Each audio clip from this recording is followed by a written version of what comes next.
I'd rather be his than have riches untold. I'd rather have Jesus than houses or lands. I'd rather be led by his nail-pierced hand. Selamat pagi Bapak dan Ibu yang dikasihi Tuhan. Senang sekali pagi ini dengan penuh sukacita dan semangat kita mau belajar firman Tuhan dari 1 Samuel pasal 3 ayat 1 sampai dengan 21. Dan firman Tuhan ini berbicara mengenai kehidupan seorang anak dan Tuhannya. Saya berdoa supaya kita juga dapat membentuk keluarga kita, khususnya anak-anak kita, untuk memiliki hubungan yang akrab dengan Tuhan.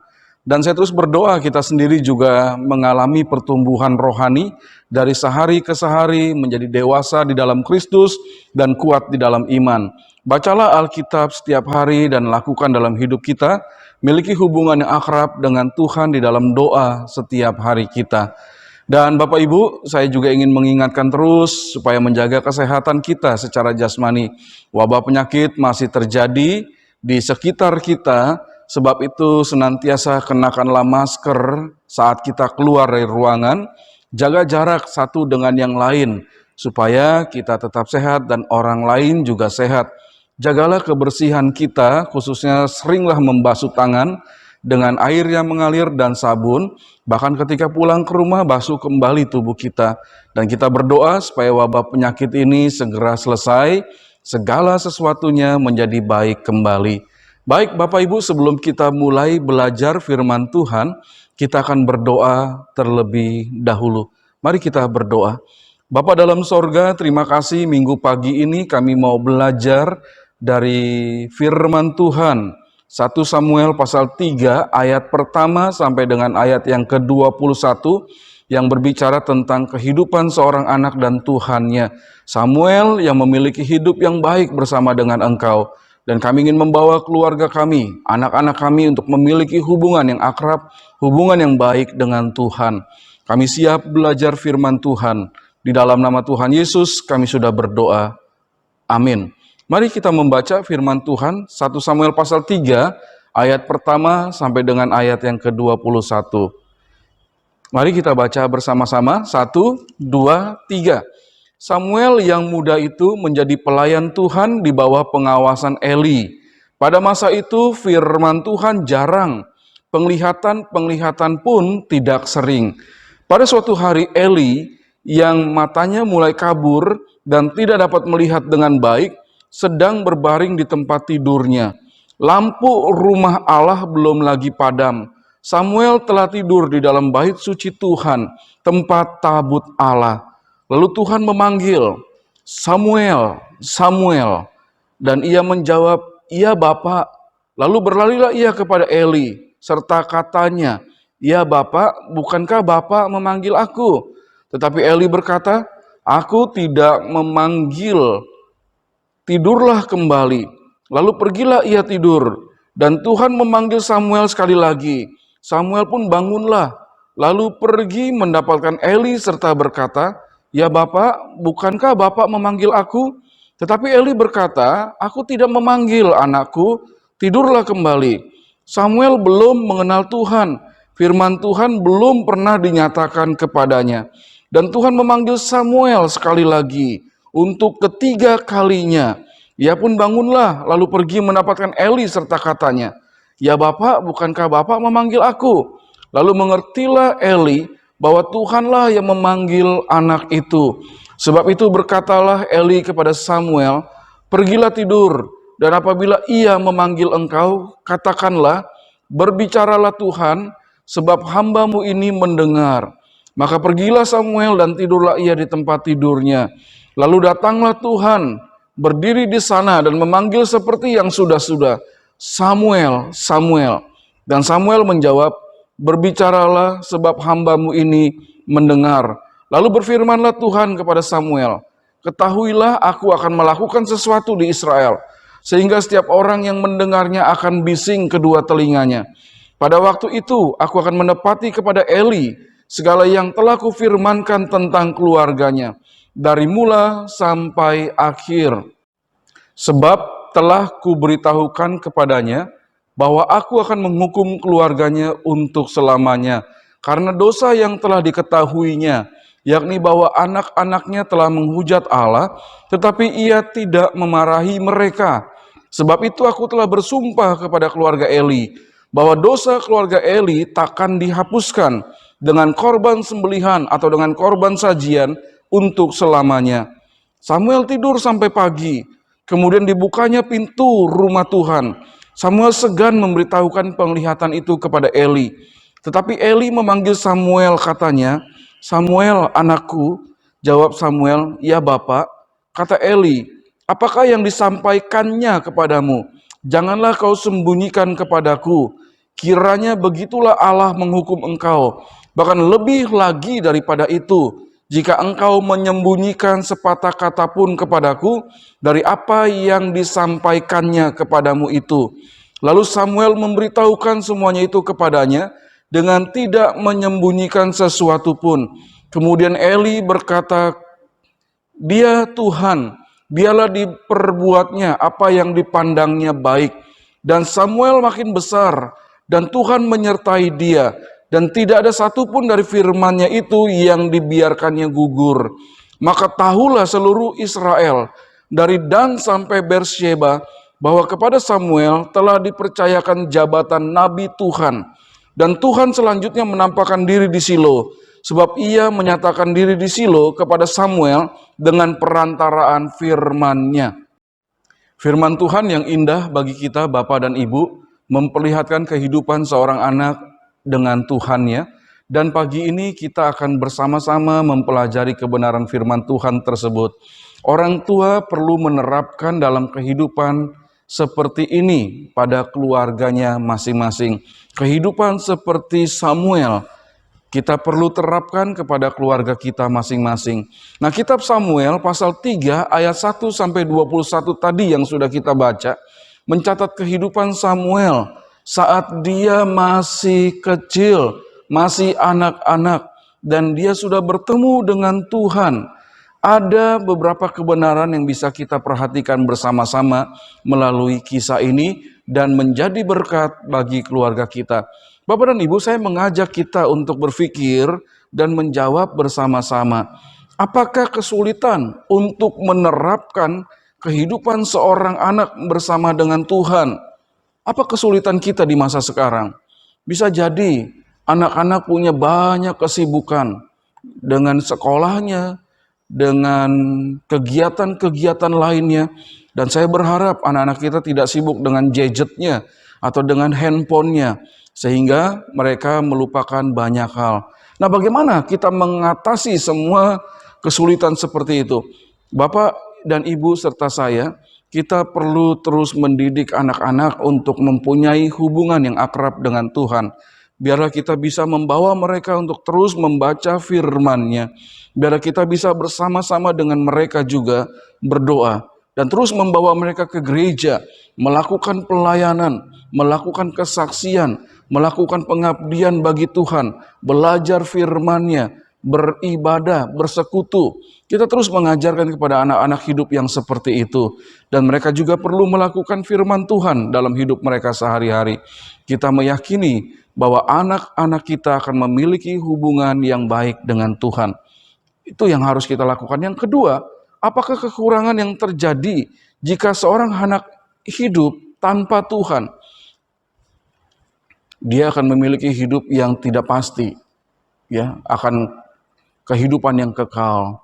Kalau dia tanpa Tuhan, dia pasti memiliki hidup yang malang, karena kemudian dia tidak memiliki hidup yang kekal. Seorang anak hidup tanpa Tuhan, dia akan kehilangan arah tujuan hidupnya. Tidak seperti apa yang firman Tuhan akan arahkan pada dia. Jadi sangat disayangkan. Jangan biarkan anak-anak kita hidup tanpa Tuhan. Kita belajar kebenaran yang pertama tentang kehidupan seorang anak dengan Tuhannya dari peristiwa hidup Samuel. Kita melihat ayat yang pertama 1 Samuel pasal 3.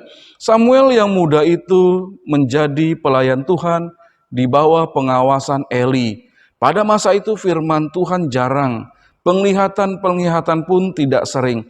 Firman Tuhan mencatat bahwa kehidupan seorang anak yang senang di rumah Tuhan dan melayani Tuhannya. Saya berdoa, saya merindukan anak-anak saya memiliki hidup yang seperti itu. Dekat dengan Tuhan, senang berada di rumah Tuhan, senang melayani Tuhan. Demikian juga kehidupan setiap anak-anak dalam keluarga bapak dan ibu. Senang sekali kalau melihat anak-anak ke gereja, sejak dari bayi bahkan ya. Dan senang sekali ketika anak-anak mampu untuk melakukan pelayanan bagi Tuhan pada saat yang tepat. Kita diberitahu firman Tuhan dalam 1 Samuel pasal 3 ayat yang pertama. Samuel itu masih anak-anak, sudah lepas susu ya. Jadi dia datang ke rumah Tuhan dibawa oleh kedua orang tuanya. Dan dia ditinggalkan di rumah Tuhan untuk hidup melayani Tuhan di bawah pengawasan Imam Eli. Dia masih muda sekali, dia sudah belajar untuk melayani Tuhan. Pada masa itu firman Tuhan jarang dan penglihatan-penglihatan pun tidak sering, kata firman Tuhan. Tetapi Samuel tetap dibawa oleh orang tuanya ke rumah Tuhan. Kita orang tua perlu mendoakan anak-anak kita. Kita perlu menyerahkan mereka kepada Tuhan. Pakailah Tuhan anak-anak kami untuk kemuliaan nama-Mu. Pakailah mereka untuk melayani Tuhan. Dan sering membawa anak-anak kita ke gereja. Bahkan di setiap kegiatan gereja. Supaya mereka bisa ada di sana dan melayani Tuhan. Orang tua mempunyai peran yang penting dalam membentuk karakter anak-anaknya supaya mereka bisa rajin ke gereja, supaya mereka bisa melayani Tuhan. Kita juga perlu menjadi contoh yang baik bagi anak-anak. Kita pun rajin ke gereja dan rajin melayani Tuhan. Tindakan apakah yang dapat kita lakukan sebagai orang tua untuk dapat membuat anak-anak senang ke gereja dan melayani Tuhan? Ya, kita menceritakan kepada mereka tentang Tuhan. Kita juga menceritakan tentang baiknya orang percaya melayani Tuhan. Serta kita juga menunjukkan keteladanan untuk menjadi orang Kristen yang rajin ke gereja, menjadi orang Kristen yang rajin melayani supaya anak-anak kita ikut teladan yang kita berikan. Kebenaran yang kedua tentang kehidupan seorang anak dengan Tuhannya melalui pengalaman hidup Samuel. Di situ dikatakan kehidupan seorang anak yang menjawab panggilan Tuhannya dan hidup melakukan firman Tuhan. 1 Samuel pasal 3 ayat 2 sampai 14 dan 1 Samuel pasal 3 ayat 19 sampai 21. Samuel hidup dan terus bertumbuh di dalam rumah Tuhan dan di dalam pelayanan. Kita bisa membayangkan anak yang seperti itu pasti menjadi anak yang sangat baik dan anak yang memiliki kualitas rohani yang tinggi dan pengetahuannya juga dikatakan hebat. Karena kemudian setiap orang mengenal bahwa Samuel itu seorang nabi. Pasti seorang nabi itu memiliki banyak sekali keteladanan hidup, pengetahuan yang baik sehingga bisa membawa umat Tuhan untuk beribadah, untuk hidup menurut kehendak Tuhan. Alkitab kemudian mencatat bahwa ada panggilan Tuhan kepada Samuel saat ia tertidur di tempat tabut Allah berada. 1 Samuel 3 ayat 2 sampai 3. Saya bayangkan anak ini baik sekali ya.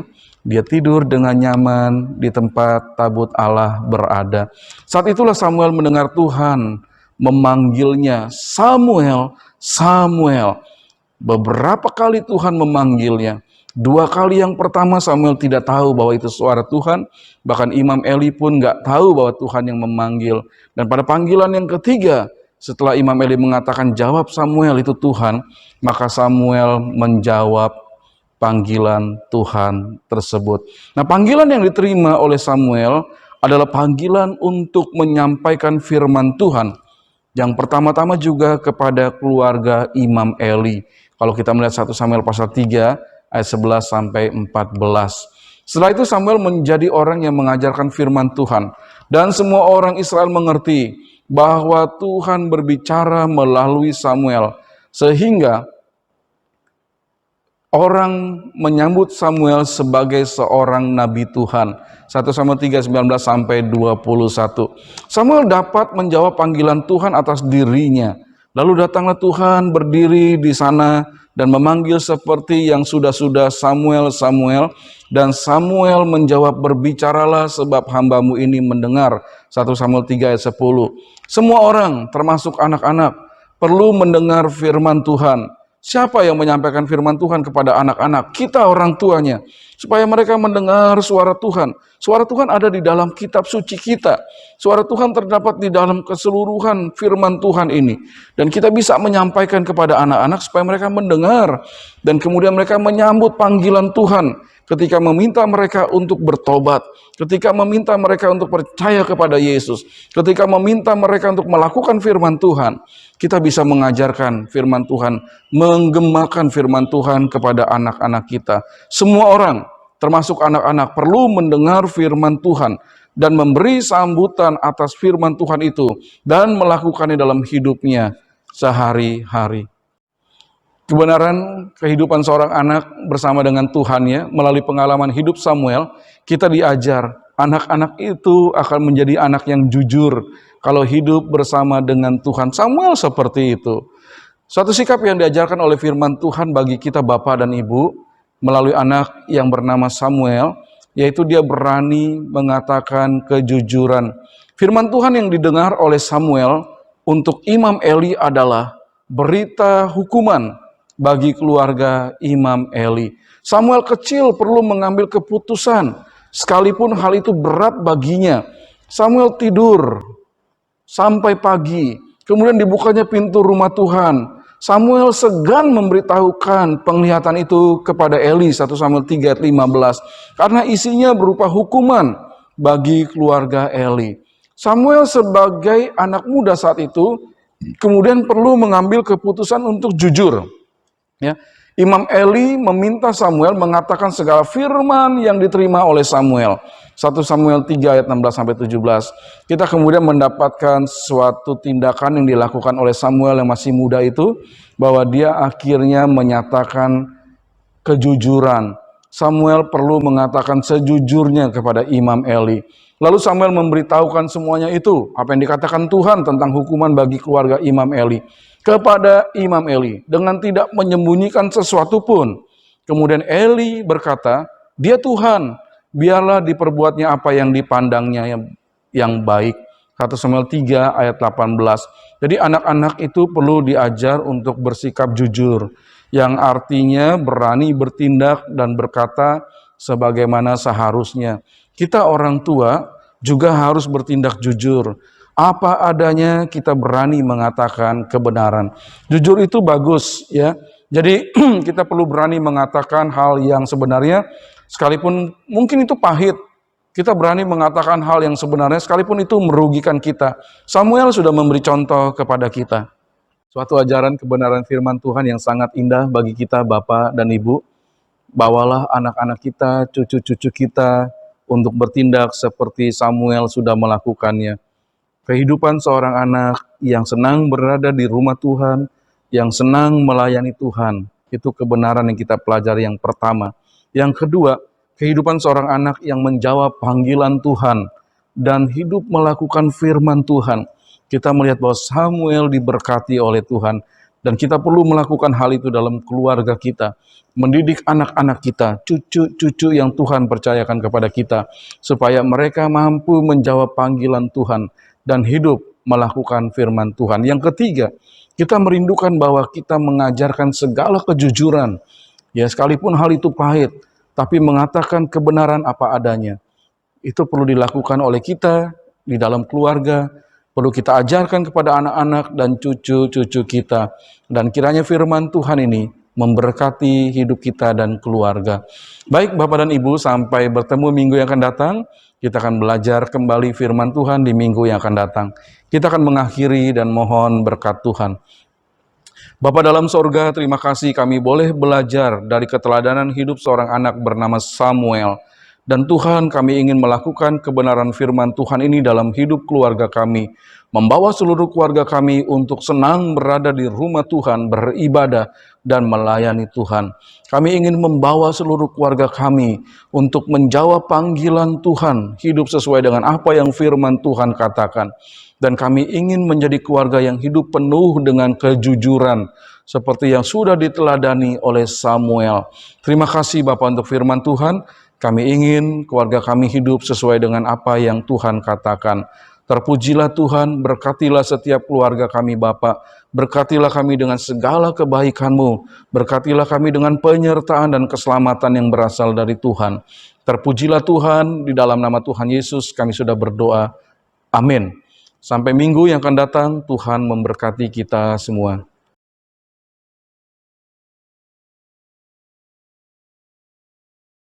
Than to be the king of a vast domain, or be held in sin's dread sway. I'd rather have Jesus than anything this world affords today.